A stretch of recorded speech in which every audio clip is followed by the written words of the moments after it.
Sejam bem-vindos ao AmplificaCast e hoje o tema do nosso episódio é Da Periferia à Liderança Empresarial, a jornada inspiradora de Valmir Colodrão.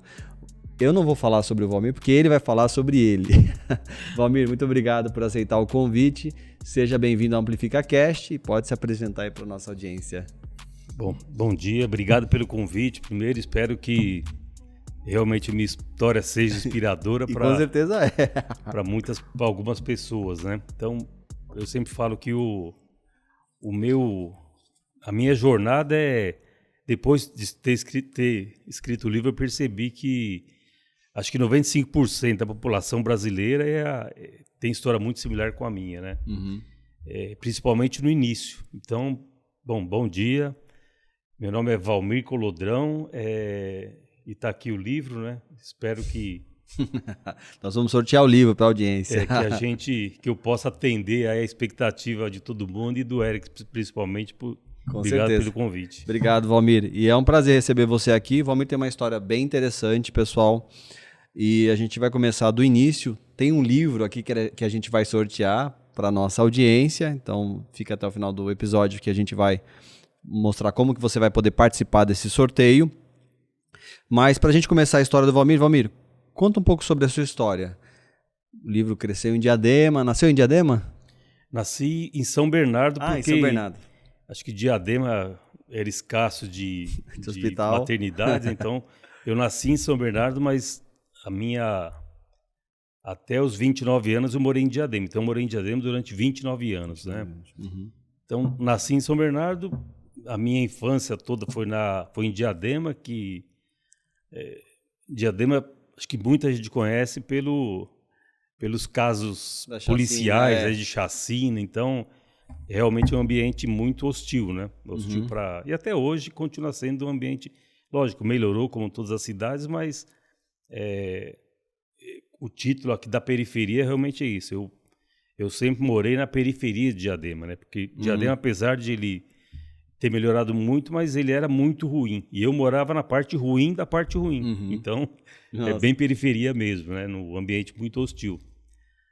Mas eu nasci em Diadema, morei até os 29 anos quando me casei, e aí eu mudei para São Bernardo, onde eu estou até hoje, né? Legal. E a minha história sempre foi construída há mais de 30 anos. Eu sempre trabalhei na cidade de São Paulo, né? Então teve o deslocamento diário aí durante mais de 30 anos, vindo para São Paulo. E você é filho de pais separados? Ou Não, pais casados? Meus pais, eles se mantiveram casados até os dois falecerem, né? Meu pai morreu em 95, com câncer no pulmão, e minha mãe em 2022 também com um câncer no cérebro, né? Um negócio que não tinha muito o que fazer. Nossa, então, mas foi uma meus história... sentimentos. Obrigado. E essa questão assim de você nasceu, primeiro trabalho, você escolheu o trabalho ou precisou achar o primeiro que apareceu? Como que foi essa? Legal. Eu sempre fui inquieto, né? Então, a infância de gente de periferia não é uma infância boa. Principalmente não era. Hoje eu não sei, mas não deve ser também. Então, você não tinha muito o que fazer. Jogar futebol, andar na rua, andar de bicicleta, quando tinha uma bicicleta.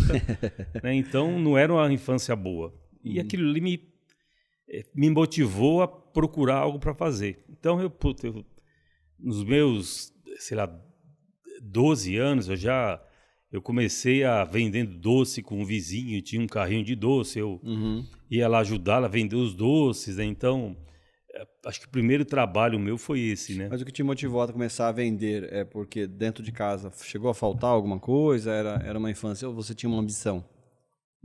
Ambição, assim, de construir a sua história. Em casa a gente não passou fome, mas sempre passou muita necessidade, porque nós somos em 6 irmãos, meu pai e minha mãe. Minha mãe é doméstica e meu pai é motorista de ônibus.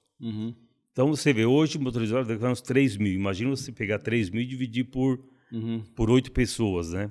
Então você vê que você não tem acesso a nada. Até comida você tinha que dividir muito, né? Bem. Então, não passamos fome, mas foi muito difícil, né? Roupa, eu conto no livro que a gente era conhecido pela roupa que usava, né? Então, quando fazia frio, só tinha uma blusa vermelha. Então, você conheceu o Valmir vindo pela blusa vermelha, né? Tanto não tinha como outra. É hoje, né? Você não tem outra, você tinha que usar aquilo e isso, quando você é jovem, causa um puta constrangimento, né? Sim. Mas eu acho que a pobreza, ela ajuda a deixar todo mundo no mesmo nível. Então, eu vejo que a gente fala hoje de bullying, fala de preconceitos, mas eu não me lembro, na minha época, a pobreza deixa todo mundo no mesmo nível, porque todo mundo é nivelado pelo... É igual, então não adianta se você, né? Se você é preto, branco, é japonês, é gordo, todo mundo magro... cresce ali no mesmo meio. Todo mundo cresce no mesmo meio e você compartilha das mesmas coisas. Então, eu acho que tem um nivelamento que é bom, né? É bom porque já te mostra desde cedo a você respeitar as diferenças e saber que todo mundo tem o seu valor, né? Independente do que da raça, da cor, do que ele gosta, religião. Então, eu lembro que a gente misturava tudo quando era criança e não tinha nenhum problema, né?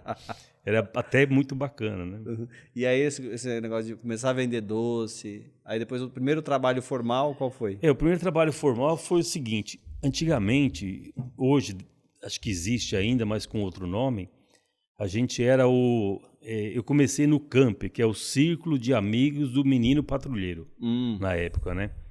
Então, na época, era aqueles... Você estudava durante meio período nessa instituição, que era voltada hoje, é mantida pelo Rotary ainda, né? Mantida pelo Rotary. E ela é voltada para jovens que têm vulnerabilidade social. Então, e era o meu caso, né? Então, teve um amigo meu que ele começou a fazer começou esse trabalho, que é meio período você tem aula de 3 matérias básicas, né? Então, tem educação física, você tinha matemática e algumas outras matérias sobre como se comportar na empresa. Sim, eu fiz um desse. Né? Fiz. É isso mesmo. Em Santa Amaro, Lago 13. Exatamente isso. Eu comecei em 78 lá, com 13 anos. E aí você depois de um tempo, você é encaminhado para uma empresa. Para fazer entrevista, aquela coisa Eu fui encaminhado para uma empresa e comecei a trabalhar com 13 anos. Então, depois, no início, meu pai falou, não vai trabalhar, porque a gente já se viu, muito novo. Eu tive que até convencê-los a liberar, né? Então, eu fazia esse estágio e depois eu estudava, né? Quando eu fui encaminhado para uma empresa, eu tive que trabalhar de dia e estudar à noite. Então, mas isso foi meio contra o que o meu pai queria. Eu tive que conversar para convencê-lo a deixar eu fazer esse trabalho. Então, esse foi o meu primeiro trabalho, né? Então, entrei como guarda mirim, né? E eu usava aquele uniforme, né? Então, era uma calça, uma camisa e um capzinho, né? Então, imagina o jovem com 13 anos tendo que usar aquela roupa, né? E ali já começou a ter os primeiros salários? Eu recebia meio salário mínimo, né? Meio salário mínimo. Então, eu fiquei por 3 meses nessa empresa. E aí eu recebi o convite para trabalhar como office boy numa empresa de ônibus que meu pai trabalhava. Meu pai motorista. Mas recebi o convite, na verdade, é meio poético, né? Eu acho que meu pai falou, puta, meu filho está recebendo meio salário mínimo, não tem como arrumar um emprego para ele. Aí eu fui lá e comecei a trabalhar como office boy. Office boy. Então, numa empresa de ônibus. E era ônibus municipal? Ônibus urbano da Aviação Santo Inácio, lá em Diadema, né? Então, eu trabalhei ali e eu sempre fui... Eu saía de manhã com um monte de pagamentos e ia para Diadema, São Bernardo, São Paulo, chegava no fim da tarde, né? E você sempre esperando o reconhecimento do patrão, né? Porque você... Se dedica e tal. Está se dedicando, mas eu vi que depois de um tempo eu descobri que algumas das funções, eles são meio que... o patrão ele não dá muito valor, né? Porque talvez seja natural pela quantidade de coisas. Tem que ver o office boy, ele vê, tá bom, fazendo serviço, tá bom, mas não tem a visão que você espera que... Ou aquilo que você também almeja, né? Que você espera que ele tenha. Então, eu trabalhei nessa empresa e aí eu sempre fui muito bom de relacionamento, eu acho, sabe? De respeitar as pessoas, de cumprir a regra, sabe? Então e sempre me dediquei muito. Então eu sempre falo que em qualquer profissão que eu tivesse, eu ia dar o meu melhor, né? Então, quando você dá o seu melhor em tudo que você faz, você pode não ser o melhor, mas você entregou o máximo que você pôde, né? Então, isso eu até mudei um pouquinho, que eu falava, bom, você tem que ser o melhor, mas não, você... É o máximo. Isso é bom, o máximo, você entregar o máximo que você entrega o pode. máximo que você pode, porque a menos que você seja um atleta, né, profissional de alta performance, você tem que ser o melhor. Agora, se você for trabalhar na iniciativa privada, você tem que entregar o seu melhor. Porque se você quiser ser o melhor, você vai se frustrar com certeza, porque tem muita gente melhor que você. Isso, e cumprir, né, aquilo que foi proposto no início, né? Da pessoa se dedicar. Por exemplo, você chegava no horário, chegava mais cedo, como que era o seu perfil aí? Eu sempre fui de cumprir horário, de obedecer às ordens, sabe? E entender o que eles esperavam de mim. Então, eu sempre entregava aquilo e eu sempre buscava mais. Então, nessa empresa de ônibus, eu lembro que eu saía muito, ficava muito na rua, mas o tempo que eu ficava no escritório, eu procurava o que fazer. Então, com o tempo, eu fui... Isso nem estava combinado, mas você queria aprender, né? Aí, como eu sempre fui muito bom de relacionamento, eu acabei conhecendo as pessoas da empresa, né? Então, e eu pedia para eles o que eu posso ajudar. E eu comecei a fazer, até eu lembro, o estoque de pneus. Então, eu ia marcar o número do pneu, quantos tinham. Então, procurava ser útil para aprender, né? Para aprender. Então, isso aí, depois de uns 2 anos, eu, inquieto como sempre querendo mais, né? Eu acabei saindo da empresa, pedi demissão e entrei numa empresa na mesma rua, só que uma empresa metalúrgica, né? E ali também foi a mesma coisa. Eu comecei como auxiliar de escritório, que já foi uma promoção de office boy para auxiliar de escritório, né? E eu fiquei 4 anos nessa empresa, uma empresa japonesa, onde eu aprendi muito, né? Aprendi... Em empresa japonesa, normalmente, né? Eu tenho um primo que trabalhou numa empresa japonesa, ele fala que normalmente as regras são bem claras, né? São bem claras. E eles são pessoas muito, não digo metódicas, eu não acho metódica, até você falou metódico, parece que ele é Sim. Não é... É bem processual, assim, né? Isso, é isso mesmo. Aquilo que você foi proposto para entregar, você entrega. Às vezes não vai ter aqueles elogios, né? Da performance, mas aquilo que eles proporam, você entrega e funciona, né? É exatamente isso. Então, eu comecei trabalhando no setor de programação e controle de produção, no escritório, né? Aí esse setor foi incorporado pelo... Tô lembrando eu tive um chefe que ele era oriental, né? E quando eu fazia o meu melhor trabalho, me esforçava, eu chegava na sala dele, entregava, aí ele só olhava assim, ok. Exatamente. Você espera que ele ia falar, não, parabéns. Parabéns, ok. Eles são... E eu nunca tive problema, porque eu sabia que eu estava entregando o meu melhor e estava aqui o meu melhor. Exatamente isso. Aí esse setor, ele foi incorporado por um outro setor e acabou que como eu sempre me dediquei muito, eu fui transferido para um outro departamento. E aí eu me dei muito bem também, né? Sempre entregando o meu melhor.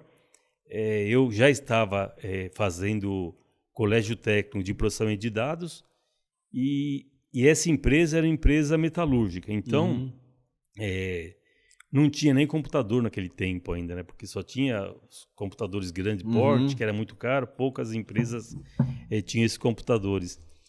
Então, eu trabalhando lá, me dedicando, aí eu recebi um convite, eu estava fazendo colégio técnico, o salário era um negócio muito importante na minha vida, porque... Tinha que pagar a escola e tal. Pagar a escola e ajudar em casa também, né? Então, o pouco você tinha que dividir ainda. E era muito importante o salário naquela época. E eu recebi um convite do meu chefe para falar o seguinte, Valmir, se você fizer um curso técnico de tecnologia de produção, acho que era o nome dele, eu consigo triplicar o seu salário. Né? Aí você imagina, um jovem vindo da periferia, onde o dinheiro é um negócio... E esse foi um ex-chefe seu?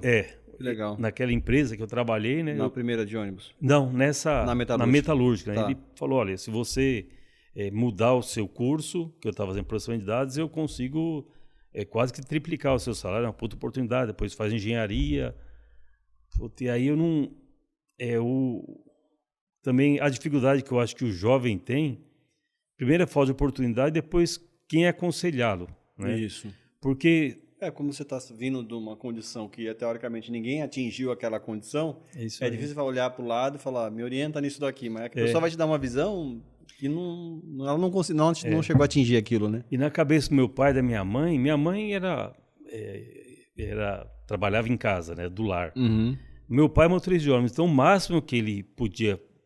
O sucesso era eu ser um motorista de ônibus, Sim. como ele, né? Sim. Então, o teto é muito baixo, né? Uhum. Então, ali eu falei, puxa vida, e agora? Eu nunca pude pedir a opinião dele, porque a opinião dele é o salário. Pô, vai aumentar o salário? Então fica aí. Então muda. E eu falei não para esse meu chefe. Falei assim, olha, eu agradeço, mas eu não quero, porque eu estou estudando processamento de dados e eu acho que é uma profissão que era dificílimo antigamente você conseguir emprego, porque tinha escassez de vaga, né? Não tinha vaga disponível. Mesmo assim, eu falei não para ele. Então, se eu tivesse perguntado ao meu pai, ele fala, não, aceita, lógico. Aceita, sim. Vai triplicar o salário. Então, foi o primeiro, acho que... A decisão importante que decisão importante da minha vida foi ali. E ali eu acabei que falei não para ele, continuei naquela empresa durante 4 anos e tive várias promoções. Só que aí, como eu estava cursando processamento de dados, eu fazia entrevista em outros lugares, mesmo sem conhecer nada. Eu lembro que eu fui na Papais, a fábrica de cadeados em Diadema, eles precisavam de operador de computador de grande porte. Puta, eu nunca tinha visto um computador na minha frente. Eu falei, eu vou lá fazer a minha... né? Eu estava fazendo processamento de dados, falei, eu vou lá. Fui lá. Pô, só tinha fera do meu lado. Eu nem sabia o que eu estava fazendo ali, mas eu estava ali. Então, eu nunca tive medo de desafio, de encarar, de falar que eu não sei, sabe? Sim. Eu acho que isso foi um lado bom também, né? De você mostrar que você pode. Eu posso fazer isso. Não sei, mas me dá uma oportunidade que eu consigo, né? Então, aí foi... Eu saí dessa empresa depois de 4 anos. E por que eu saí? Eu saí porque eu recebi um convite dessa empresa de ônibus que eu tinha sido office boy, que eles tinham acabado de comprar um computador, e como eles ficaram sabendo que eu estava fazendo, na época já era faculdade de matemática com ênfase em análise de sistema, que não tinha ainda o curso específico, né? Aí eles me convidaram. Aí eu tinha 4 anos dessa empresa, né? O dinheiro é um negócio super importante. E aí, se eu fosse pedir demissão, não teria acesso ao fundo de garantia, a um monte de coisa. Foi outra decisão que eu não perguntei em casa. Eu tomei a decisão, falei, não, eu quero. E o salário era um pouquinho mais baixo até. Mesmo assim, eu falei, eu quero, né? E aí eu comecei a minha história no transporte, né?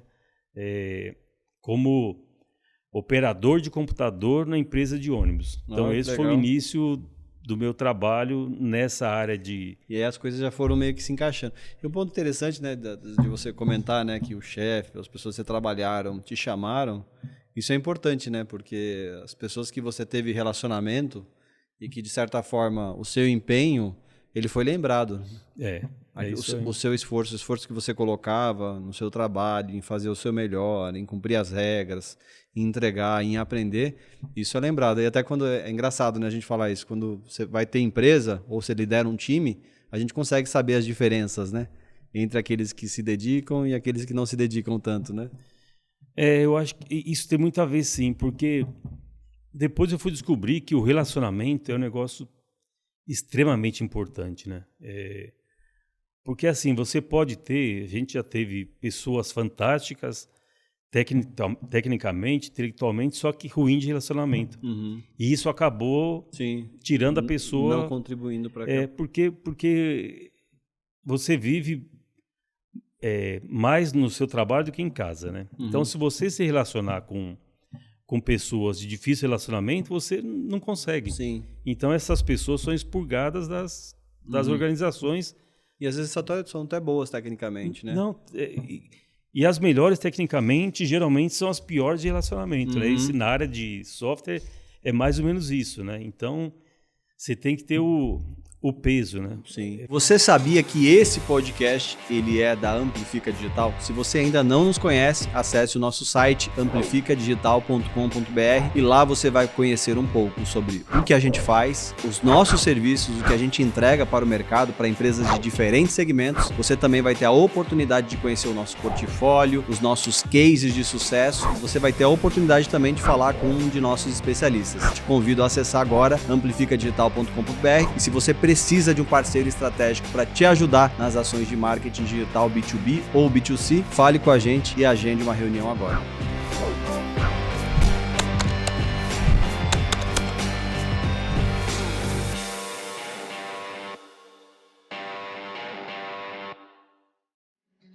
Quando você aí você voltou para essa função do tecnólogo para trabalhar na empresa como operador de computador, ali começou a sua história no segmento recomeçou, né?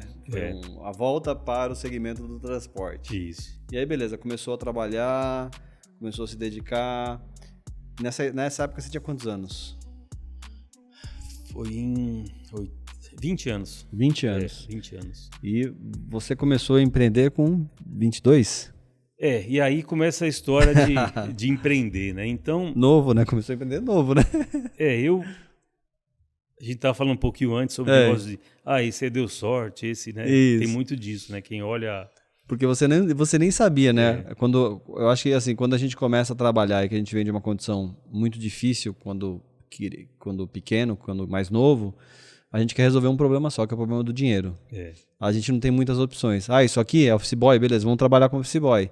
Porque o que a gente está olhando é o dinheiro, né? Então você não sabe onde, vou ser o empreendedor, o empresário do segmento do transporte. Você não tem essa ideia. Você quer resolver o seu problema primário. Qual que é o problema? Dinheiro e levar mais dinheiro para casa. Só isso, né? É isso aí. Isso aí também muitas pessoas me perguntaram algumas vezes, né? Valmir, quais opções? Eu falei, o não ter opção é uma opção também de descobrir, né? Porque eu não tenho opção, eu tenho que fazer isso.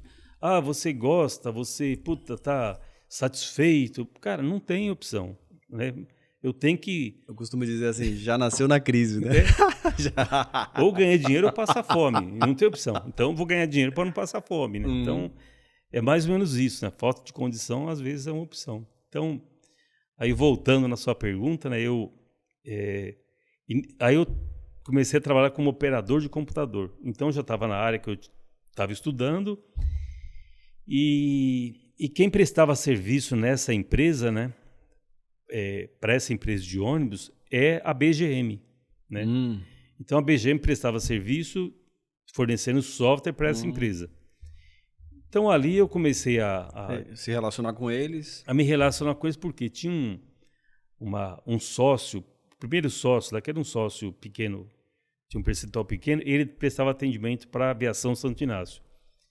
E o relacionamento aí me ajudou, porque eu conversava com ele, a gente batia papo, a gente foi se entrosando, e ele ficava mexendo nos fontes do programa, eu ficava do lado olhando, porque eu era sempre curioso, né? E ele me explicando como é que fazia, eu adorando aquilo lá, né? E aí ele, com o tempo, não tinha essa tecnologia, né? Então, para você prestar um atendimento era pelo telefone. Então, ou pessoalmente. Ou pessoalmente, não tinha acesso remoto. Nada, zero, né? Então, ele me ligava, eu atendia o telefone e falava, Valmir, você consegue fazer alteração? Eu falei, me explica que eu consigo. E aí eu fui aprendendo. Com o tempo, ele só falava, Valmir, tem que alterar tal, e eu já fazia. Que legal. Então, ele sempre... Foi virando um analista de sistema da empresa, né? Da empresa, eu não precisava mais ele se deslocar até a empresa, né? Eu já conseguia fazer aquilo. E esse cara, ele é o nome dele, ele sempre comentava que, puxa vida, ele tinha problema com o dono da BGM, porque... Enfim, não batia o santo, sim. Eles não se davam bem, ele confidenciava isso para mim, né? Então eu já falei, puxa vida, não deve ser fácil trabalhar lá, né? Porque tem essa... E aí, com o tempo, ele saiu da BGM. Esse que te passava? Isso, ele saiu. Aí o dono, eles tinham um relacionamento, o dono me ligou e falou, Valmir, você não quer fazer estágio com a gente aqui? Eu falei, puxa vida, olha... Aí eu vou entrar na área de programação, que é o que que era o que você estava estudando. O que eu estava estudando. Aí eu falei, bom, e o salário? Aí eu tinha o seguinte, quando você é funcionário de empresa de ônibus, você não paga o transporte, né? Sim. Você tem uma carteirinha, você entrega, apresenta e não paga... Crachá, né? O crachá. E aí eu andava de ônibus de graça, então eu não tinha o custo da passagem. E aí ele falou, olha, eu falei, poxa, eu ia ganhar menos, trabalhar, eu morava em Diadema, e o escritório era no Campo Belo. Ah, no Campo Belo. Então, o que ia acontecer? Aí, cara, eu sofri que nem foi a época mais sofrida da minha vida. Eu não senti porque eu era jovem, mas hoje, olhando, porque eu morava em Diadema, aí eu aceitei o convite dele, não perguntei para ninguém também, aceitei o convite dele. Então, eu fui trabalhar como estagiário na BGM. Né? Então, a BGM ficava no Campo Belo, eu morava em Diadema e estudava em Santo André. E não tinha carro. Nossa, teve que então, né?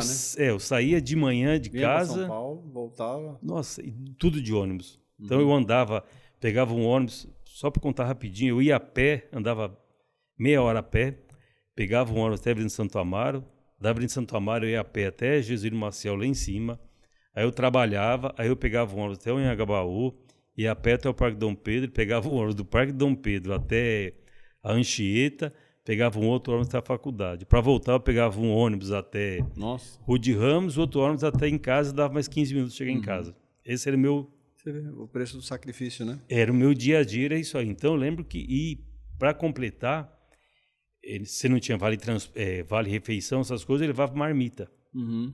Então, puta, imagina, né? O pior dos mundos foi ali. E, poxa, eu suportei durante um período grande fazendo isso, né? Até que, depois de um tempo, comecei como estagiário, eu e o Edson. O Edson é o meu sócio, né? Meu sócio até hoje. Então, nós começamos como estagiários, né? E como eu já sabia alterar programas da versão, não era nem DOS, ainda era CPM, eu fiquei cuidando dos clientes que tinham versão CPM e o Edson já começou a aprender uma linguagem DOS que era Turbo Basic na época, né? Então, a gente foi mais ou menos assim. Se complementava. Né? Dois estagiários que não sabiam nada, entrando num ambiente desconhecido e arriscando tudo, né? E aí começamos a trabalhar, a gente, puxa vida, toda aquela dedicação do jovem, né? E correndo para quanto é lado, fazendo tudo que tinha que fazer. E a gente, como o dono também era o dono, e tinha mais eu e o Edson. Ele não tinha nem dinheiro para pagar a gente. Então, ele falou, olha, eu vou te dar 5% da empresa. Ah, tá bom. Então, a gente virou sócio ali, começou a virar sócio ali. Legal. Em 87. Então, em 86, 87 já era sócio, éramos sócios já, né? E aí foi nessa batida, a gente trabalhando muito, né, e conseguindo atender todos os clientes, até que e ganhando percentuais da empresa. Até que o fundador falou assim, olha, eu quero ir para o interior, que ele é do interior, de Uchoa, perto de São José do Rio Preto. Ele falou assim, ele comprou um sítio e falou, eu vou para o interior e eu vou vender o software lá. A gente não acreditava muito nisso, porque São Paulo é Sim, né, onde acontecia tudo. Onde acontecia tudo, né? Aí nós falamos, nós tínhamos 25% na época, eu falei assim, então tudo bem, nós vamos, só que a gente vai dividir em partes iguais, 1/3 para cada. Aí ele não topou, né? Então aí foi, deu ruim, né? Aí a relação não ficou legal, aí, enfim, a gente comprou a parte dele. Mas nós pagamos, durante um ano, metade do faturamento bruto da empresa. Tinham 3 computadores, ele levou 2, tinham 3 mesas, ele levou 2, a gente ficou com um computador, então o Edson trabalhava de manhã e eu à tarde, sabe? O negócio... Até que a gente conseguiu pagar, passamos uma necessidade danada, mais jovem, não precisa de muito também, né? Então, você se vira que você tem. Sim. A gente conseguiu pagar para ele todas as prestações, então ficou eu e o Edson, 50% cada um da empresa, né? Legal. Então... Aí vocês se tornaram... Começou com esse percentual pequeno lá, depois se tornaram os principais isso foi em sócios 90. da empresa. Em 90 a gente já era os 2 donos da empresa, né? Então, aí você vê um jovem, 2 jovens sem experiência. O Edson é o Edson Caldeira. Caldeira. É. Então a gente começou os 2 jovens sem experiências, né? Com alguns clientes. Puta, e aí foi super dando certo. É a história toda da empresa pequena, né? Uhum. Vai contratando pessoas, vai atendendo, vai crescendo. Puta, e a gente sempre é muito de olho no caixa, né? Porque quando Sim. você não tem grana, faltou grana, que nem as empresas falam, pô, deu um prejuízo de tantos milhões. Pô, você fala, caramba, a gente não, deu prejuízo é cheque especial, né? Então, sim. Né? Não tem negócio de dar prejuízo, né? Ou você... né? Então a gente sempre foi muito cuidadoso com o caixa da empresa, preservando o caixa, preservando o resultado. Putz, e aí foi muito bacana a história. Aí a história ela é de muito trabalho e Quando crescimento. nessa época, né? de 90, eram quantas pessoas trabalhando? Eu, Edson e o Wagner. 3 pessoas, né? 3 pessoas. Foi. Aí contratamos o Paulo, então 4 pessoas tínhamos, né? Nossa. Então, e aí você vê. E aí, até vocês se juntarem com a Rodotec, quando vocês se juntaram, a BGM tinha quantos colaboradores? Então, a história com a Rodotec era assim: a Rodotec era o Lauro e o Homero, eles eram um birô de processamento de dados de folha de pagamento e contabilidade para as empresas de ônibus no estado do Rio de Janeiro. E eles queriam desenvolver algo para microinformática, né? Aí tem um cliente nosso, meu amigo, o Aloysio, que é lá do Rio, ele falou, pô, eu uso o software de uns caras lá de São Paulo, os caras são legais, o software é bom, vocês não se juntam? Converso com eles e aí eu fui conversar com o Homero. Aí fui para o Rio, conversei com o Homero e a gente falou, pô, legal. Ele falou, eu vou representar vocês aqui no Rio. Só que eles, o carioca, é mais comercial do que o paulista, né? Então eles conseguiram vender os produtos que a gente vendia, por exemplo, 1.000, eles vendiam por 5.000 lá. Então, com o tempo, eles começaram a pegar muito cliente. E tiveram um faturamento relevante. E a gente ele acabou sendo a Rodotec um cliente importante para a gente. Só que a nossa relação foi tão boa, dos 4, que a gente falou, puxa vida, vamos fazer um contrato, né? Só que toda vez que a gente fazia o contrato, tinha cláusula que a gente sabia que não ia acontecer, só como estava escrito, tinha que discutir. Então a gente não conseguiu fazer um contrato. Fechar esse contrato. Nunca. Sempre foi tudo olho no olho, ali no fio do bigode, né? E foi tão boa essa relação que, com o tempo, a gente tinha os faturamentos muito próximos. Falou, poxa vida, por que a gente não junta? E a gente acabou juntando as empresas. Então, aí nós estávamos com 4 sócios e o dobro do faturamento, né? E aí a gente começou a crescer, as empresas BGM e Rodotec começou a crescer e a gente, nesse tempo todo, né? A gente olhando sempre para o caixa e prestando um bom serviço, um atendimento impecável, sabe? Muita confiança de passar para os nossos clientes. E aí foi cada um indicando para o outro e a gente foi crescendo muito, né? E a empresa foi crescendo também com os colaboradores, né? Até colaboradores eu acho, não gosto de falar colaborador, mas falar funcionário, tá? Porque existe uma falsa, né? Eu acho que nesse termo colaborador, eu não acho que é muito legal, né? Conta mais sobre isso. Não, porque assim, como eu passei por todas as fases, desde estagiário até CEO, outra coisa que eu não gosto que fala é o seguinte, aqui é uma família. Porque na crise o pai não demite filho. Sim. Então, não a é empresa não é família. Porque você vai demitir quando você tem que demitir, você demite, né? E no caso do pai, não pode demitir um filho na crise. Tá? Então, sim, filho é filho, né? Filho independente é filho. da condição. Então, assim, a gente fala de empresa, família, não é. E outra, o colaborador. Assim, eu acho que é uma relação que você tem de respeito, tá? Eu também sempre tive isso, respeito, de entender as necessidades das pessoas. E tem que ser funcional, né? Porque tem que ser funcional, né? Não pode ser só um funcionário que não é funcional. Né? E quando eu não estiver sendo bom para ele vai pedir demissão. Sim. Quando ele não estiver sendo bom para mim, eu vou demiti-lo. Então, não dá para confundir isso, né? Mas isso não é falta de respeito, não é falta de você valorizar a pessoa. Então, poxa vida, as empresas que eu passo, inclusive a Praça, a gente conseguiu aquele selo lá do Great Place to Work. Então, isso é sinal que a gente atende bem as demandas de todo mundo que está lá, mas existe uma falsa impressão. Eu acho que quem fala, você é colaborador, nós estamos juntos, é um negócio, é o meio de você enganar o cara para ficar com você. Eu não acho válido isso. Eu sempre fui muito transparente com as pessoas, sabe, como funciona qualquer um, porque você tem que tomar decisão conjunta, você tem que explicar o que está acontecendo e ele vai aceitar. Então, na pandemia, a gente teve que demitir gente. Sim. Demitimos 90 pessoas, né? Pandemia da Covid, mas a gente tratou de uma forma tão, eu acho, tão respeitosa. Verdadeira, né? Que quem saiu falou, não, eu entendo, tá certo, vocês estão com a razão, eu sinto porque a crise apareceu, não tem mágica, acabou. Né? Então, não tem mágica. Como você falou, uma coisa que você falou aqui me chamou a atenção, que você sempre estava olhando o caixa da empresa, né?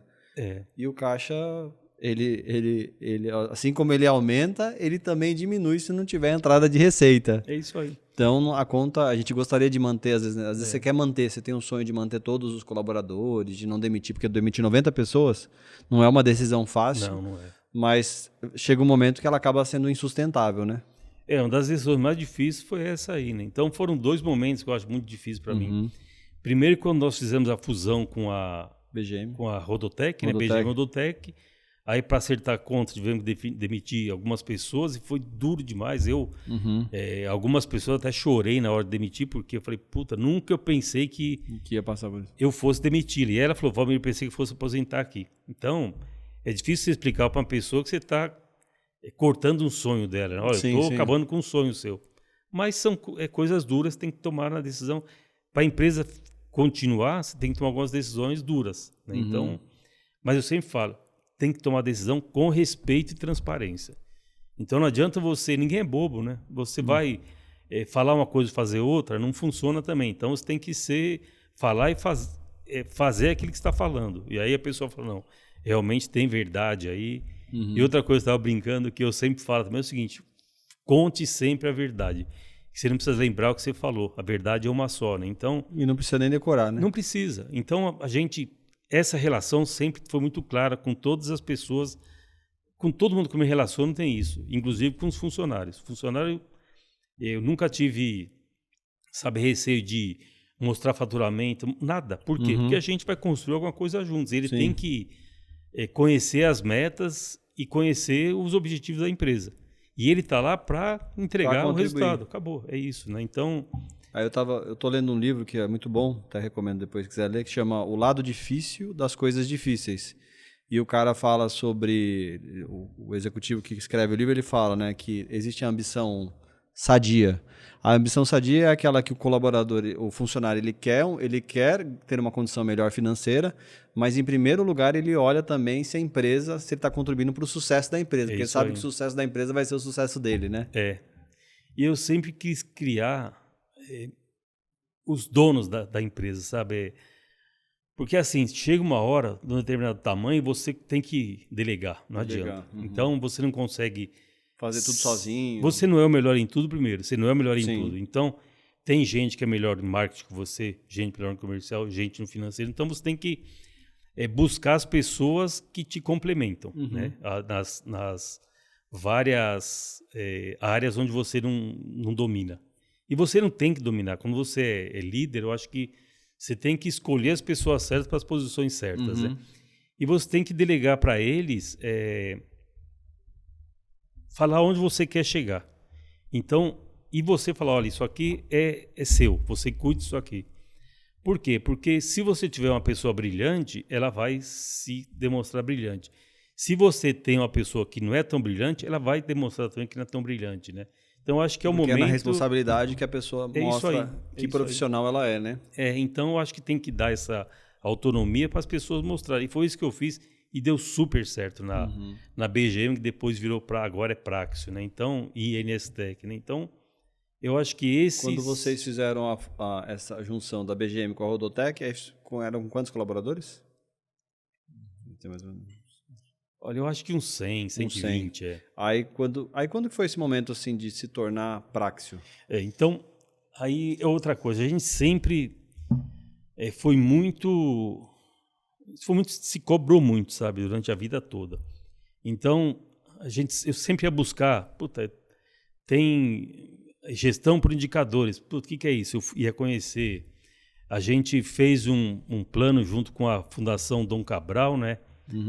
Que foi muito bom também. A gente passou a dar importância a indicadores, né? Indicadores de gestão, indicadores de desempenho.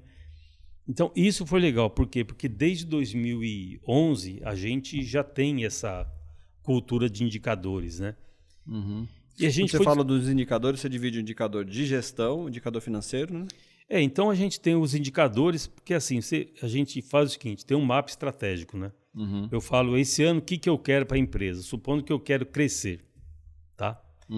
Ou supondo que eu quero melhorar o EBITDA. Tá. Então, depende do que você quer como o seu plano.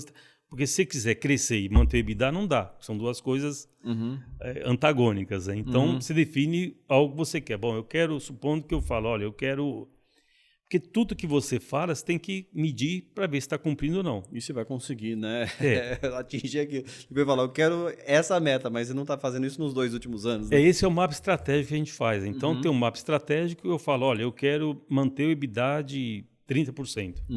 E aí você começa a espalhar por todas as áreas da empresa quais são as ações que tem que fazer para manter aquele EBITDA de 30%. Né? Então, a meta... esse ano vai ser manter EBITDA. Vamos supor que o próximo ano eu posso crescer 20%. Então, você vai definir a meta estratégica lá. E depois ele vai explodindo para todas as áreas. Então, quando você explode essas áreas, aí você cria os indicadores de operação. Né? Então, você tem os estratégicos e os operacionais. Os operacionais são onde você vê se estão sendo cumpridas aquelas metas para atingir aquele objetivo. Então, é muito simples isso, sabe? Tem... muita empresa que não descobriu isso ainda. Eu estou visitando, conversando com muitas empresas e vejo que é o básico que muita gente não faz. E aí ele se perde. Por quê? Porque ele tem ou muito produto, ou cliente, ou o faturamento muito centralizado. Você pergunta o que ele quer para o próximo, ele não sabe. Eu quero pagar as contas. Então, eu acho que isso está faltando muito para as empresas. Agora eu vejo muito mais nitidamente, como eu estou falando com muitas pessoas de mercado, eu vejo aquela relação, o cara fala, puta, a empresa americana é uma empresa que voa, a brasileira tem baixa produtividade, né? É por isso. Então, porque você não tem esse mapa estratégico e não cria esses indicadores. E você não fica competitivo, né? Então, você tem gente fazendo o mesmo serviço ou fazendo coisa que não serve para nada. Né? Eu falo o seguinte, tem que ter quanto menos indicadores, melhor. Porque se você começar a ter 30 indicadores, você não vai dar conta de... Ou você vai engessar a empresa, fazer a empresa trabalhar só para cumprir indicador. Vai ficar medindo, né? É isso aí. Então, quanto menos, melhor. Só que você tem que acertar nos indicadores, né? Então... Mas o sucesso... Tudo que você fizer, o sucesso tem que refletir esse EBITDA, se a meta é 30%. É isso aí. É isso aí. Assim, o que você definiu como... E aí isso você vai medindo o quê? Mês a mês, trimestralmente? Mês a mês e mês a mês tem que ser, né? Então você faz reuniões mensais de indicadores, aí se não cumpriu, que ajuda você precisa para cumprir? Né? Então aí o cara fala... E aí move toda a organização. Move toda a empresa. Toda a empresa para esse objetivo. É isso. E você é dono, cada gestor é dono para aquele conjunto de indicadores da área dele. Então, ele vai prestar com os indicadores, o que está dentro nem fala, porque está dentro tudo certo, não vamos perder tempo. O que está abaixo, por que está abaixo e o que pode fazer para melhorar. E nesse processo, quando o grupo BGM, Rodotec, vocês começaram a fazer esse trabalho com a Dom Cabral, de criar esses indicadores, mapa estratégico e tal. Esse processo mais estruturado começou para virar Praxio? Não, aí... Não, é interessante você falar, porque assim, legal. O que motivou Boa. a vocês olharem? Porque assim, acho que eu estava conversando até no episódio anterior, vocês podem acessar aí com a Raquel da Sky One, eles estavam falando que quando fizeram 10 anos de empresa, eu já não sou mais aquele jovem e precisamos criar um novo posicionamento. Então, acho que o empresário também está sempre olhando, né, como que ele pode melhorar, porque ele está olhando o resultado. É isso aí. E como é que eles podem aumentar a eficiência, né? É isso aí. Então, a gente, por estar sempre ligado em indicadores, a gente teve uma empresa redonda, né, com caixa, sobrando dinheiro no caixa e sempre empresa boa e mantendo a qualidade. Então, Isso acabou que despertou muito, teve uma época muito ativa para os fundos de investimento, né? Então, eu falei com uns 20 fundos. O cara lá batia, Valmir, puta, queria falar com você. Aí, a gente não sabia também que era muita coisa, né? Porque esse meio ele é um meio complexo, né? Complexo, né? Nossa. Aí ele chegou e falou, eu queria falar com você. Bom, resumo da história. Falei com uns 20 fundos de investimento e eu percebi o seguinte, o fundo ele quer comprar barato, fazer você trabalhar como um escravo e vender a qualquer preço em 5, 7 anos. Ponto. Só que eu falei, bom, eu não quero, porque você tem uma empresa que tem caixa. A empresa está boa, empresa rentável, bom nome no mercado, é líder de mercado no segmento que eu atuo, para que eu vou vender? Eu gosto do que eu faço. Não me motivava a vender, né? Só que aí até porque as condições também, eu acho que é assim, quando você vai vender e percebe que as condições não vão ser favoráveis... não vem dinheiro pro bolso do sócio. Então, vai para a operação, ele vai te esguelar para poder fazer, dar resultado. Então, a cultura vai pro lixo, a cultura da empresa. Então, a primeira coisa, vai pro lixo é a cultura, né? E tudo aquilo que você tinha criado com as pessoas que estão do seu lado, passa a ser... Você tem que mudar tudo aquele combinado. E é difícil, não é fácil, né? Então, assim, para mim não era um negócio que me atraía, né? Até que, falando do relacionamento, que eu acho que... Sim. Aí eu aprendi que o relacionamento é muito bom. Eu tive um relacionamento com uma pessoa chamado José Eduardo de Boni. É um cara que, puta, ele é doutor em software, um cara cara fantástico, né? E ele é cadeirante. E eu conheço ele há mais de 25 anos, e a gente se conheceu no evento e começamos a criar um bom relacionamento, a gente ia almoçar sempre. Ele falou, Valmir, poxa, como vocês têm sistema de controle de frota, e a minha empresa tem vários... empresas que têm veículos, a gente não pode fazer uma integração e a gente vende vocês? Eu falei, puta, maravilha, vamos falar. Aí veio ele mais uma pessoa, conheceu a BGM Rodotec, falou, nossa, puta, tudo gestão à vista, sabe? Ele falou, Valmir, empresa redondinha. Eu falei, não, a gente sempre cuidou Como que era esse disso. negócio de gestão à vista? Então a gente colocou várias TVs no atendimento e mostrando tempo de resposta, aí, puta, quantos chamados atrasados, sabe? Tudo à vista. Da área do atendimento. E aí, nas outras áreas também tinha. Então, no financeiro tinha título atrasado, né? A gente, comercial, mesma coisa. É mesmo? As metas lá, 30% da meta, 20% da meta, a pessoa chegava... É sério mesmo? Que legal. Exatamente. Vou fazer isso aqui agora. Por isso que eu falei que nunca eu escondi, aí, né? Alex, vamos fazer isso aqui agora, colocar o telão lá. Meta de clientes, meta de receita. Então, eu nunca escondi isso. Por quê? Porque isso é legal. Né, o cara fala, porra, tá aqui, eu tenho que cumprir isso. Gente, vem cá, vamos atrás disso aqui, que a gente precisa... que a gente precisa fazer isso, né? Ele é o responsável por aquilo, né? Então, ele se sente dono daquilo. E não é nada, não estou constrangendo nada. A gente combinou aquilo, definiu junto, então também não pode vir meta de goela abaixo, né? Você tem que chamar, não falar, gente, eu quero crescer 30%, vocês acham que é possível? É possível se eu tiver isso, então você tem que dar condições para as pessoas também te entregar aquele resultado. Antes de você falar que é 30% e não investir nada, né? E cortar custo. Então tem que ter um equilíbrio, né? E aí a gente voltando, falou, Valmir, sua empresa tá bonita, fazia tempo que eu não via aqui, tá maravilhosa. Aí ele falou, cara, a gente foi comprado por uma empresa sueca. Eu falei, que legal. Ele falou, a gente tá... a empresa é grande, compra 10 empresas por ano, eles compraram nos últimos 10 anos. Então é uma esteira, uma fábrica de comprar empresa. Né? Falei, que legal. Ele falou, você não quer conversar? Falei, Debon, não quero não, cara, eu conheço como é a história. O cara vem, contei para ele, falou assim, não, mas lá é diferente. Falei, tá bom, manda o cara, você é meu amigo, manda a pessoa vir aqui para conhecer, a gente conversa. Aí veio uma pessoa, olhou a empresa, falou, puta, que empresa fantástica, você não quer vender? Eu falei, não quero, porque... Ele falou assim, não, com a gente é diferente, a gente é uma empresa sueca, tem meia dúzia de pessoas e eles compram quanto a gente quiser vender, não compra 100%, eu compro Ele tem que ter o controle, mas ele compra e o dinheiro vai para o bolso do sócio. E aí a gente começa a crescer juntos com...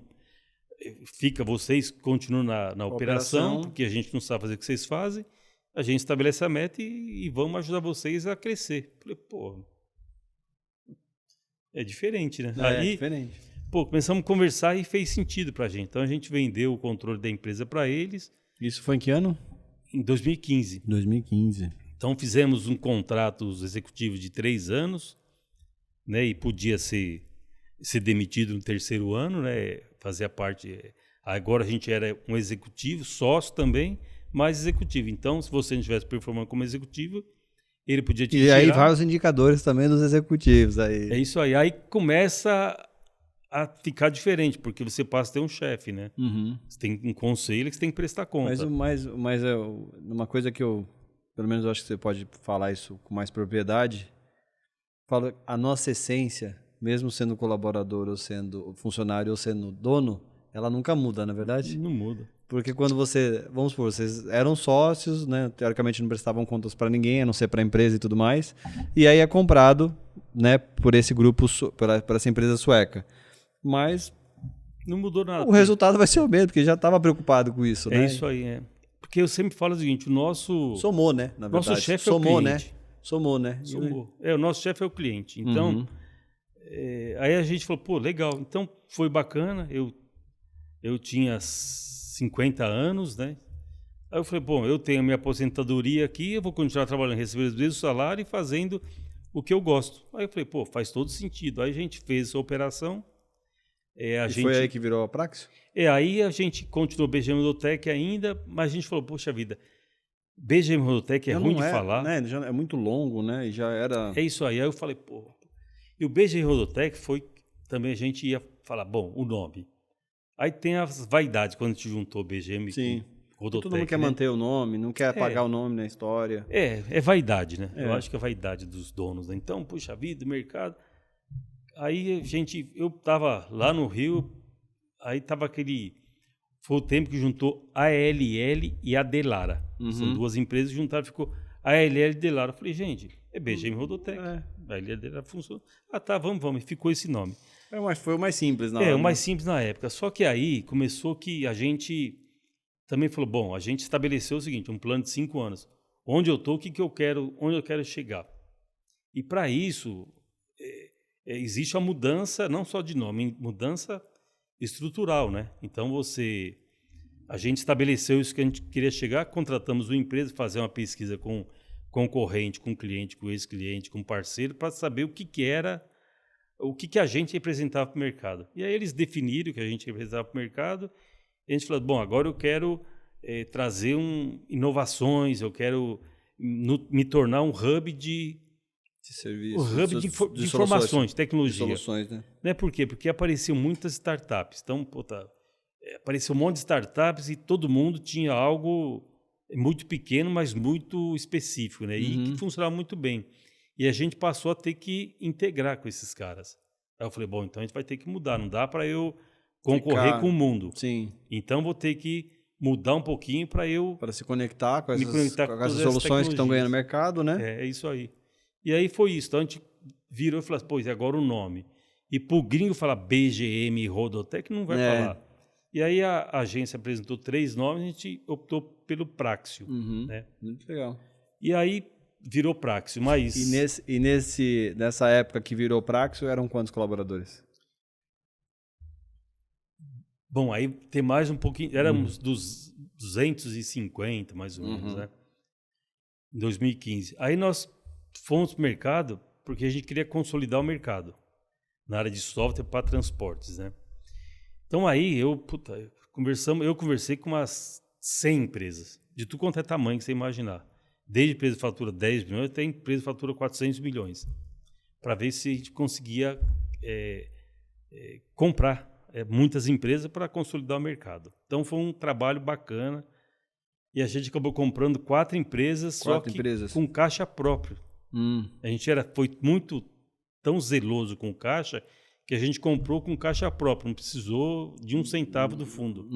Então, para o fundo foi bom, porque ele aumentou bastante o valor das empresas, a gente passou a ter 4 empresas Então a gente comprou uma de Belo Horizonte, uma de Canoas e 2 em Recife, né? E aí a gente, já estava com, né?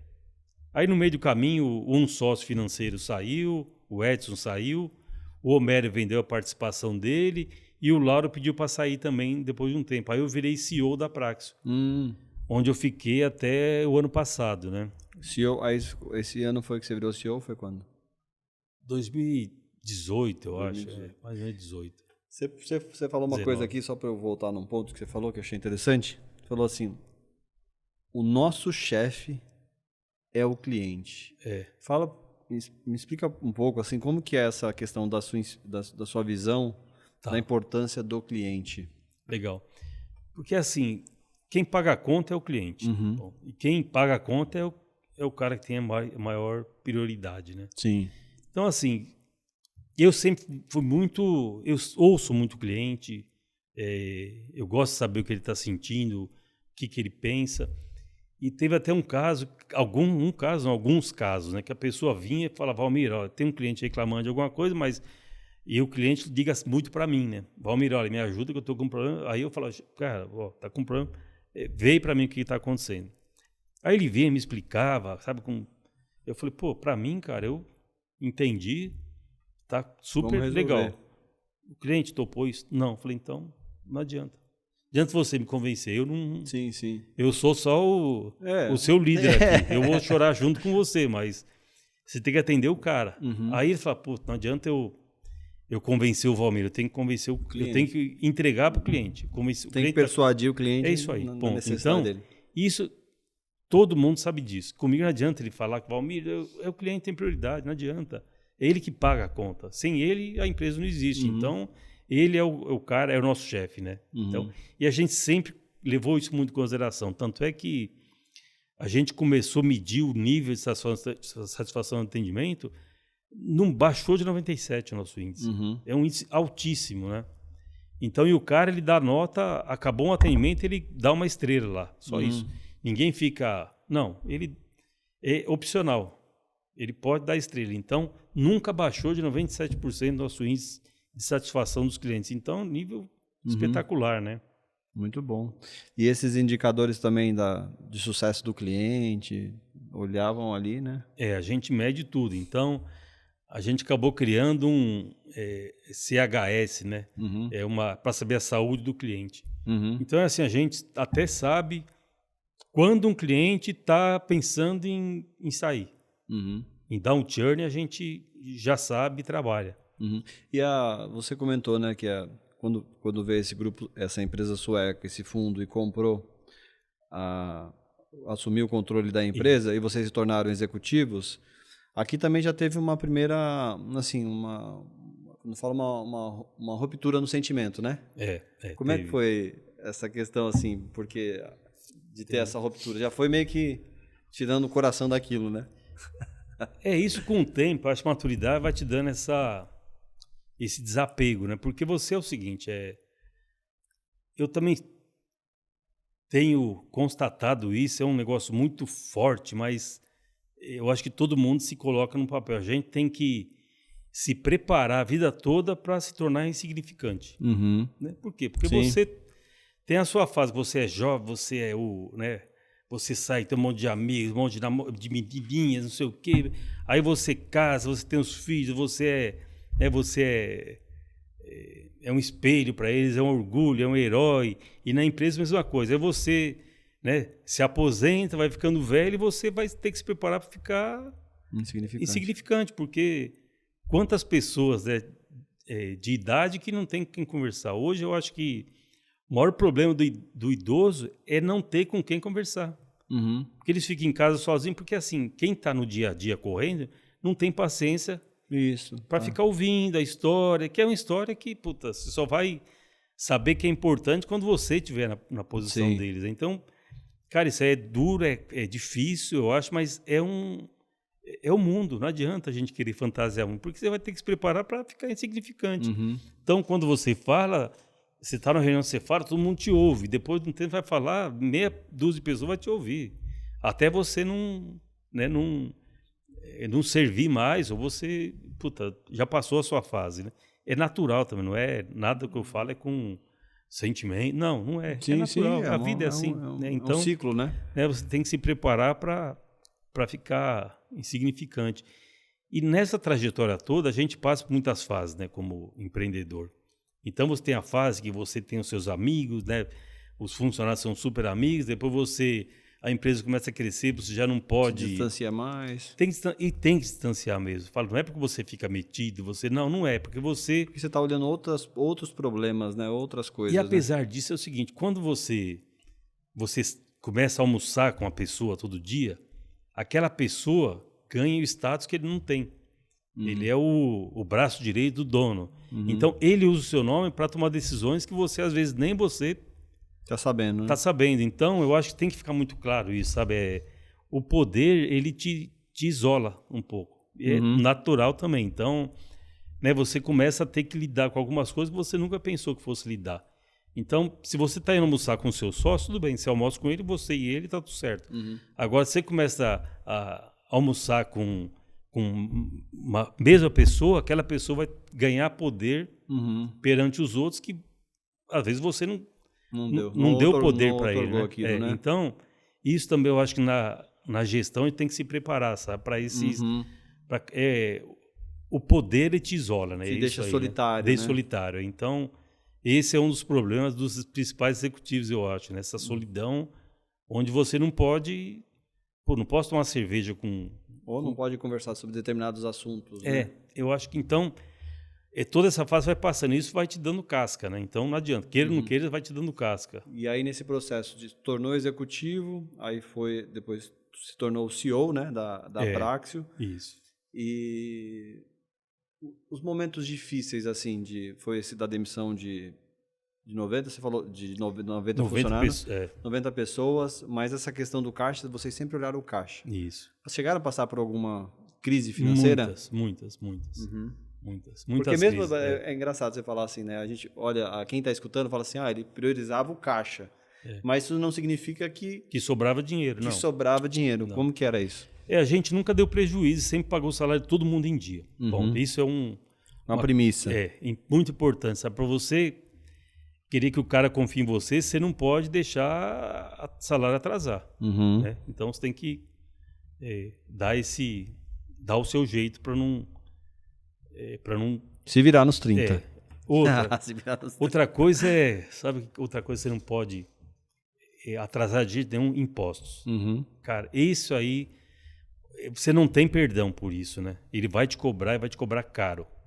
Se você deixar atrasar imposto ou não pagar imposto. Então, a dica é não atrasar salário nem impostos, né? Porque aí é um problemaço. A gente sempre foi muito... olhou muito para o caixa, mas sempre andou muito no limite, né? Sabe? No 0 a 0. Sim. Ali, né? Existe um momento onde você tem algumas decisões. Então, eu acho que quando a gente começou a descolar o faturamento do custo, foi o seguinte, a gente ouvia muitos clientes, né? Eu também falo o seguinte, você tem que ouvir o cliente, só que você tem que fazer tudo que o cliente quer. Porque o cliente quer um cara 100% para ele, a hora que ele quer e pagando pouco. Isso não existe. Então, a gente sempre foi muito de atender o cliente, de... Às vezes colocar mais esforço do que deveria naquela operação, né? Aí, uma hora, a gente falou o seguinte, peraí, gente, como é que tá o nível de atendimento? Pô, tá maravilhoso. Mas e o nível de receita? Tá faltando grana, tá muito... Então, a gente vai ter que aumentar... Como? A gente vai ter que reajustar, melhorar a produtividade. Como é que você melhora a produtividade? É você prestando um serviço não tão bom quanto isso, que o cara não está pagando para tudo isso. Então, a gente ajustou o pagamento ao serviço. Então, a gente começou a crescer e não começou a colocar tanta gente quanto necessária na visão do cliente. Então, isso aí foi começando a descolar. Então, a gente se adaptou ao novo modelo de não fazer tudo que o cliente quer. A qualidade caiu um pouquinho, mas não foi nada... Em que momento vocês olharam isso? Putz, eu não sei... Não, mas era assim, já era BGM Rodotec, era Praxio? Era BGM Rodotec ainda. Lá atrás a gente... Tá bom. Só para saber mais ou menos. A gente falou, peraí, para o cliente está muito bom, para a gente está muito ruim. Entendi, porque quando você fala priorizar o caixa, você priorizava, estava sempre olhando o caixa para saber se, né, contas a pagar, receber, atraso, aquela coisa toda, imposto, beleza. Mas o momento que teve esse descolamento aí foi o momento que vocês olharam, peraí, o escopo contratado versus o cliente que paga versus o serviço. É isso. A gente falou assim, ó, mesmo que tiver um pouquinho de reclamação, vamos suportar. Né? Então a gente aumentou um pouquinho de reclamação, contornamos e ajustou. Então aí... E dedicou menos recursos em determinadas contas, descolar. Né? Aí a gente falou assim, poxa vida, é legal quando sobra dinheiro. Né? Sim, sim. Então falou, pô, peraí, então acho que estamos no caminho bom. Aí a gente começou a olhar mais pro resultado. Uhum. Então, puta, eu vou crescer, vou gastar, então peraí, deixa eu não, crescer menos, mas fazer sobrar mais, que é o melhor dos mundos, né? Então a gente deixou o EBITDA o máximo possível. Hoje a gente entrega 30% de EBITDA. Uhum. Então é um número fantástico, né? Um faturamento de 60 milhões anos. A Praxis hoje, entre cargas e ônibus, fatura 80 milhões, entrega 30% de EBITDA. É um número excepcional, né?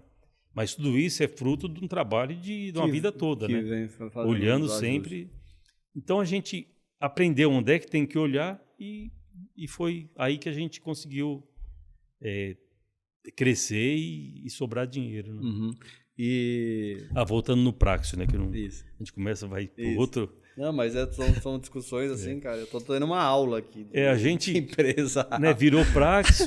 Já vamos fazer. Se quer escrever nesse treinamento aí, ó, sobre gestão de empresa, clica no link agora. A gente. Olha o Alex se inscrevendo já. A gente começou. Aqui é assim, a gente fala com o Alex, a gente vai conversando aqui, é um estúdio aberto. É bom. Isso é bom que é descontrair, um papo entre amigos, né? A gente virou Praxis, aí compramos as 4 empresas e a gente estava no mercado e eu conversei com mais de, acho que 200 empresas. Conversei com 200, eu não sei, mas um número extremamente alto de empresas, com todo tipo de tamanho. Conheci muita gente, foi importante essa época, sabe, que eu conheci muita gente. Mais uma vez o relacionamento, né? E fiquei sabendo que é importante também, né, na função que você tem, você utiliza, muitas pessoas não fazem isso, né? Muitos profissionais não usam, às vezes, o cargo que ele tem, a posição, para aumentar o relacionamento. E, às vezes, num momento difícil, acaba não tendo né, com quem conversar, ou, né, novos negócios. Eu acho que assim, você tem que fazer sem interesse, sabe? Sem interesse, né? Mas, às vezes, é difícil. Tem gente que não consegue fazer isso. Não consegue. Gente, não é certo ou errado, é característico. Sim, sim. Eu nunca falo o que é certo, não, é característico. Eu acho que assim, quando você tem um interesse genuíno de conhecer a história daquela pessoa, criar empatia, então você faz uma coisa despretensiosa. Se um dia, amanhã depois gerar um negócio, legal, beleza, mas não tem que ser uma coisa despretensiosa. E também tem as pessoas, ela tem aquela frase que você quer conhecer a pessoa, dá poder ao dinheiro. Sim. Cara, tem muito a ver, eu tenho percebido que tem muito a ver, porque as pessoas mudam. Então, como eu já tenho muito tempo, eu já vi um monte de coisa, né? Então, e eu nunca me deixei levar por isso, sabe? Eu sou o mesmo, tanto é que anteontem eu conversei com um ex-funcionário, um cara fantástico, também teve uma história fantástica, eu conversei com ele depois de muito tempo. E no fim do papo, Valmir, você continua o mesmo de 20 anos. Eu falei, eu não faço isso porque é natural, está em mim. Então, se você falar, Valmir, você vai... Não vou porque eu não consigo ser assim. Então, assim, também tem... Aí você fala o negócio da sorte, né? Deu sorte. Aí você fala, Valmir, quando que você viu? Eu não sei quando, porque outra coisa que eu falo, até eu comento no livro, é assim, a sua vida ela é muito... demora muito tempo a construir, né? Não é assim, você faz uma coisa. Então, são pequenas decisões que vai te levando para um caminho ou para o outro. Porque, assim, é a mesma coisa... Mas não é planejado, né? Não é. E não dá para planejar. Porque se naquela época eu tivesse tomado a decisão de ter...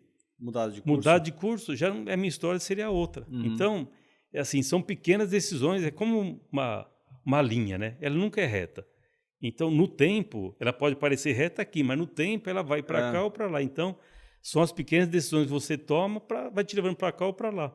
Por isso que não é fácil a vida, né? É muito difícil. Não existe uma decisão. São várias pequenas decisões que tomam no seu dia a dia. Pô, se não tivesse conhecido esse Debo, não tivesse brigado com ele, não tivesse mantido, pô, talvez eu não teria feito esse negócio que eu fiz. Sim. Então, assim, eu falo, não existe são os seus. E uma coisa interessante, dia. né? Você falou do... Vou voltar só rapidinho àquela parte dos 5% da empresa, quando você começou lá na empresa de sistemas. Você plantou uma boa ação ajudando o cara. E aquilo lá, aquela boa ação, te fez ser lembrado pelo outro sócio do cara, que você nem trabalhava diretamente. É isso aí. E você não tinha interesse. Não. O interesse era, beleza, o que eu posso fazer? Vou aprender mais? Né? E aquilo ali foi o que plantou a sementinha, né? Então, acho que é difícil, cara, não é fácil. Empreender no Brasil não é fácil, porque a carga tributária é altíssima, é complexo. Então, para você começar uma empresa hoje, vai ver para você começar uma pequena empresa. Pô, você tem que gastar um puta de um dinheiro que você não tem durante um período muito grande e com risco de não dar certo. Então, a chance de você, quem não tem grana, se dar bem é muito difícil, né? Eu entendo todas essas dificuldades, né? Não existe fórmula mágica também. E aí, imagina o seguinte, saiu lá da Praxio, o CEO da Praxio, aí a empresa voando ali, né, crescendo e tal. E aí, que momento que chegou essa fusão com a NSTech? Então a gente estava conversando com empresas no mercado para fazer aquisição e a gente percebeu que tinha outra empresa fazendo isso também. É a mesma coisa que a gente, conversando com as mesmas empresas. E aí eu falo o seguinte, o Brasil, queira ou não queira, ele é gigante, só que existem as castas, eu falo, né? Porque o seu segmento é bem específico, né? Os investidores, todos eles se conhecem, né? Os donos de empresas de ônibus, todos eles, é um círculo, né? É nichado. Né? É nichado. Então, essa pessoa que fez investimento pela empresa sueca, um dos investidores é brasileiro, 2 investidores são brasileiros e a gente tem relacionamento com ele. E ele ficou sabendo que quem era essa empresa estava querendo fazer um investimento parecido com a gente. E aí eles conversando e falaram, pô, por que a gente não faz uma fusão e estamos fazendo a mesma coisa, tem o mesmo objetivo? E aí a gente conversou internamente para entender se fazia sentido e viu que fazia todo sentido a gente se juntar para ter um negócio maior. Então a gente acabou fazendo a fusão com a NSTech, que tinha de comprar também 5 ou 6 empresas. Então nós fizemos um grupo de 10 empresas e compramos mais 20 em 2 anos e meio. Nossa. E aí, ficou o negócio muito grande, né? Realmente, aí é outro patamar, outro nível de empresa. E aí no ano passado em setembro, eu também falei, puxa vida, eu já não consigo contribuir tanto quanto eu queria. Já fiz meu papel de trazer a empresa até aqui. Então eu falei, puxa, eu vou sair. Aí, como a empresa está redondinha, organizada, o Weber me substituiu. Fez o trabalho que tinha que fazer, fez a lição de casa. Né? Acabou. Então, ele assumiu o meu lugar e eu saí da empresa. Continuo como sócio da NSTech, só que não estou no dia a dia da operação da Praxio. E aí eu achei que fosse ficar um tempo parado e recebi um convite para ser um presidente de conselho da Primova, né? Que é um grupo que tem a Primova mais 3 empresas startups, né? E eu estou ajudando como eu posso essas empresas, essas 4 empresas, né? E aí esse processo vou agora cavar um pouco aqui, esse processo de você sair da empresa te fez repensar o quê? Olha, não digo assim com relação à empresa, ao negócio, porque o business você já tinha feito o que tinha que fazer, né? Não estava saindo. O negócio tá funcionando e está funcionando até hoje, né? Então, assim, mas o que você pensou assim na sua vida? Você falou, eu vou acelerar, vou diminuir o ritmo. Como que tá esse processo assim de? Então, isso até está gerando um problema para mim em casa, né? Que a minha mulher está comigo há desde o início, né? Tenho uma mulher só, esse ano faço Casado quanto tempo? 30 anos, vou fazer em março, 30 anos. mês que vem. E é assim, ela participou, e como eu te falei um pouquinho antes, o bom político, ou o político, o bom gestor, o bom, né? Todo cara que ele se destaca em alguma... Ele é ausente em casa, né? Sim. Então, em algum momento ele é ausente com o filho, é ausente com a mulher, é ausente com o irmão, é ausente... Então, porque ele tem que se dedicar muito mais do que a maioria da população, né? Porque... Ele assumiu aquele risco, né? E são poucas... E aquele compromisso, né? E são poucas pessoas que, como a gente conhece, tem muitas pessoas e cada pessoa com a sua ambição, a gente vê que são poucos que movimentam o país, né? Então, eu até brinco, né? Tem gente que trabalha para fazer um churrasco, pagar uma cerveja no fim de semana. Bem, certo? É escolha, sim. É escolha, só que ele não vai fazer movimentar o país, né? Quem movimenta o país é a classe média e os empresários. Sim, sim. E ele sofre com isso, né? É porque o cara, que muitas vezes não é só a grana, né? Que você vai ter a grana, só que você vai ter que se dedicar, você não fala em outra coisa, só fala em serviço, o seu celular não para à noite, aí você recebe um WhatsApp à noite, sua mulher vai reclamar, pô, isso é hora de trabalhar. Mas o executivo, a pessoa o empresário, o empreendedor, não tem isso, né? Imagina eu e minha esposa que somos sócios. Então. Da empresa. E eu falo assim, e são poucas pessoas que se dedicam tanto. Muita gente abre mão e fala, não, eu não vou, o que você acha? Vou trabalhar feito louco. Mas está na pessoa também, né? Quando você tem negócio do empreender, tudo você vê oportunidade. Então a gente até conversando... no problema, né? Ver oportunidade. A gente conversando, você falou que ia me apresentar uma pessoa, na minha cabeça já fala, puxa vida, sim. Vamos conhecer, ver se pode... Então sim. É natural isso, né? Isso aí demanda tempo, dedicação. Então você tem que... O lado bom é que eu posso fazer as minhas escolhas, né? Eu já não preciso estar num lugar porque eu não tenho opção. Sim.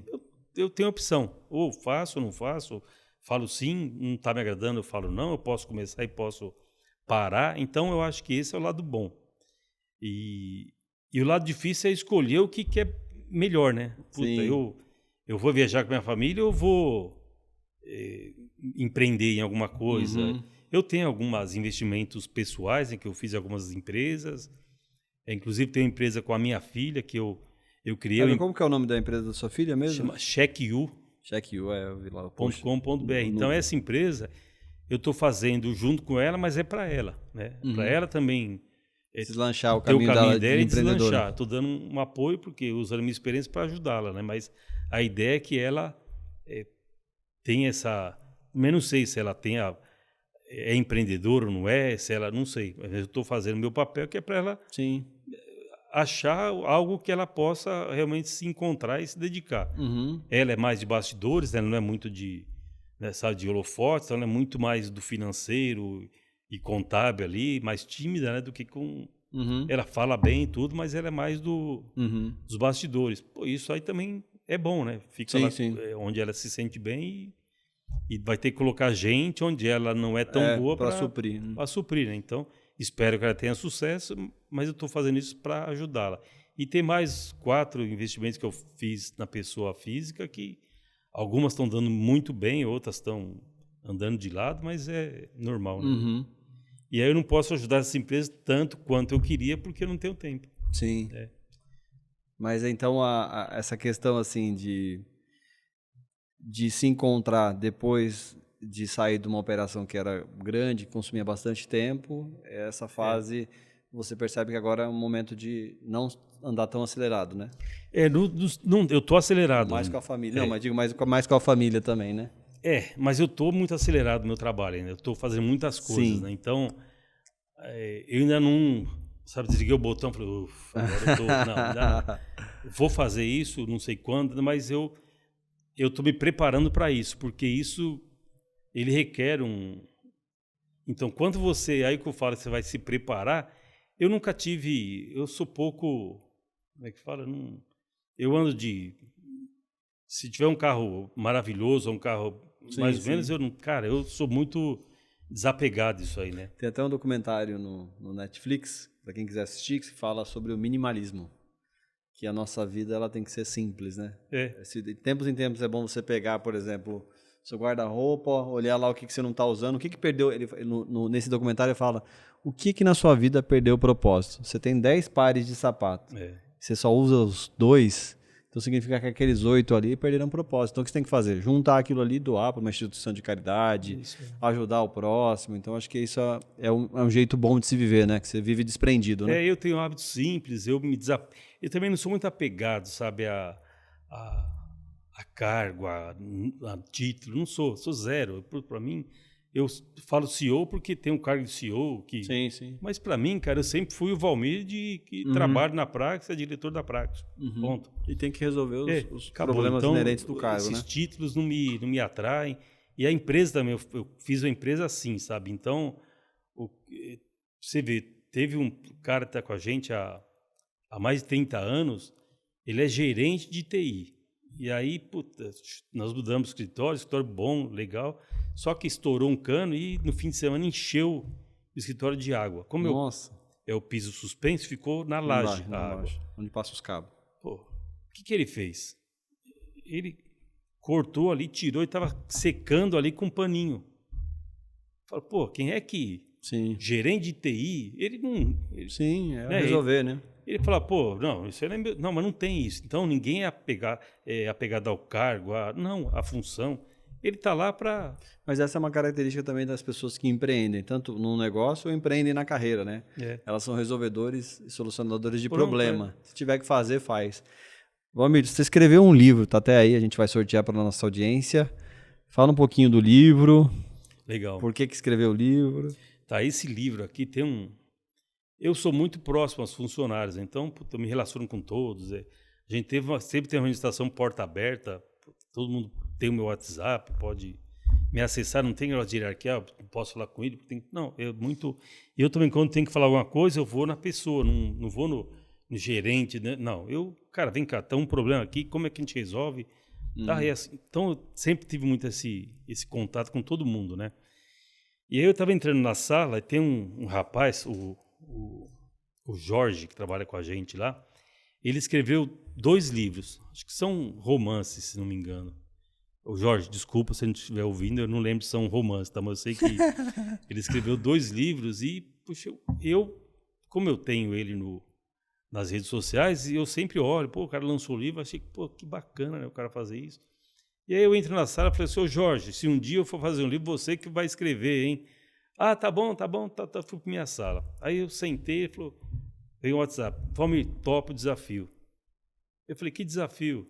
Escreveu o livro. Não, cara, tava brincando com você. Eu falei, Aí eu falei assim, a minha história só serve para minha mãe, olha lá, né? Ele falou, não, Valmir, você tá falando bobagem, porque o RH conta a sua história quando a gente entra, e todo mundo fica apaixonado pela história. Eu falei, não sabia que eles faziam isso, tá bom. Aí eu falei, não, cara, mas não é brincadeira. Só falei, não, por que você não escreve? Eu falei, vamos fazer o seguinte, eu vou escrever umas 5 folhas e te mandar. Se você falar, Valmir, puta, é legal, tá bom. Se você falar, Valmir, é uma porcaria, me fala mesmo, que eu não quero né, fazer algo que só sirva para falar, o Valmir escreveu. Não, só se for servir para alguém. Aí eu mandei, puta, que legal, ficou muito bom, gostei. Falei assim, só vou fazer o seguinte, eu vou escrever e te mando, você vê o que você faz. Aí, puta, eu escrevi.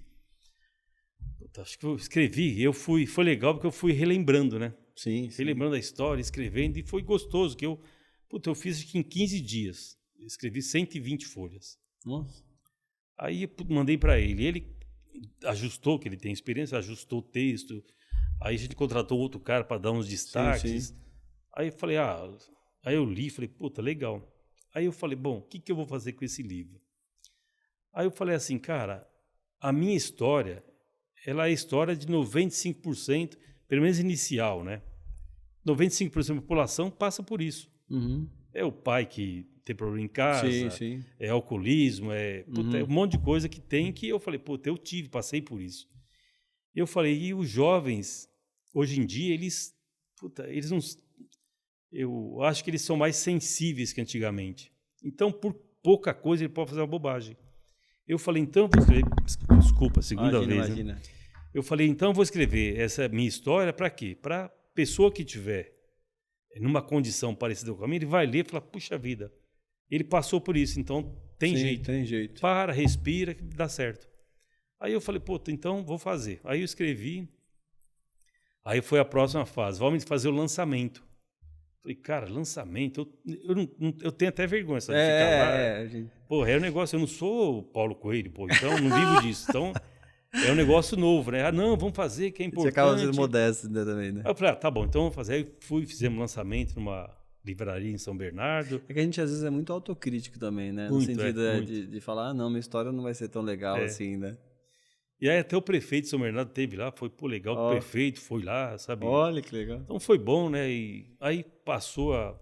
E aí eu fiz o seguinte, eu peguei e marquei lá no camp, onde eu comecei a trabalhar, eu fui fazer uma palestra, participaram 2 turmas de 500 pessoas. Uhum. E aí eu distribuí alguns livros e contei um pouco da minha história. Aí foi legal que os meninos perguntavam, eu respondia, foi muito bacana, sabe? Legal. E aí eu fui numa outra palestra que eu fiz lá no Embu das Artes, em Muguaçu. Em Buguaçu, que é bem ruim o lugar lá, né? A cidade é bem pobre. Aí tem Passos Mágicos, chama pessoa, que eles ajudam as pessoas, da educação para as pessoas carentes, né? E tem um monte de gente lá, e eles pegam da periferia e levam até a faculdade, ensinando, sabe? E aí ele me convidou para ir lá, eu fui. Aí, um monte de alunos, aí eu falei da minha história, eles perguntaram, expliquei. Aí umas meninas vieram, Valmir, queria te falar uma coisa, que foi a melhor palestra que eu já vi. Eu falei, mas por quê, pô? Eu não sou palestrante, não sou tão bom assim. Eu falei, não, é o seguinte, que quem vem aqui é gente formada pela USP, da palestra, é gente formada por essas faculdades. Então, é distante da gente. Você não, você nasceu na periferia, você estudou nas melhores faculdades e conseguiu chegar lá. Então, a gente se enxerga em você. Legal. Porque você começou aqui. A gente sabe que tem jeito. Eu falei, gente, então foi legal. Então, assim, eu conseguindo fazer essas pessoas já pensarem diferentes, já ajudou. Porque a história, se você tiver a oportunidade de ler, você dá uma lida, você vai ver que... Ler. E da minha jornada da periferia a Wall Street, por que o Wall Street? Então, a gente vai fazer um IPO. A Inestec tem planos de fazer um IPO. Então, o IPO vai ser nos próximos 2 anos, vamos fazer o IPO. A empresa está preparada para fazer um IPO. Então, eu falei, poxa vida, da periferia CEO, eu pensei nos títulos. Não foi legal.